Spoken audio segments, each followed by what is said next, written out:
বেদখল কৰিছে বুলি আজি মোক ৰাইজে জনাইছে এইটো আমি চাম আৰু এইটো সম্পত্তিটো অসমৰ সম্পত্তি ইয়াত কোনো বেদখল কৰাটো ঠিক নহয় চৰাই বাহিৰৰ পৰা আহে মাইগ্ৰেটৰী বাৰ্ডছ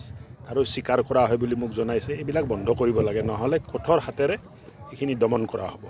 বিলটো স্যাৰ উন্নয়নৰ কাৰণে কি উন্নয়নৰ কাৰণে আমি লৈছোঁ কেন্দ্ৰ চৰকাৰে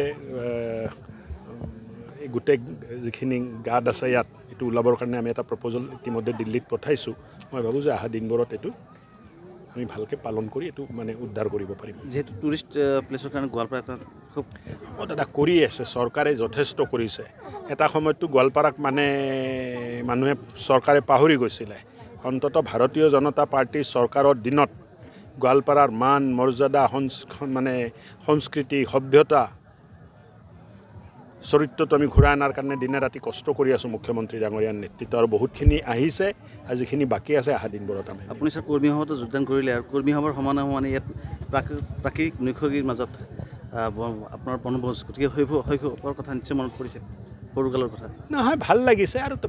গোটেইটোতো অসমখনতে প্ৰকৃতি আছে প্ৰকৃতিক ধ্বংসহে কৰা হ'ল আমাৰ জনজাতীয় মানুহ খিলঞ্জীয়া ভূমিপুত্ৰসকলেতো কোনোদিন প্ৰকৃতিক মানে ধ্বংস কৰা নাছিলে এই ধ্বংস কৰাকেইটাক মানে এতিয়া শিক্ষা এটা দিব লাগিব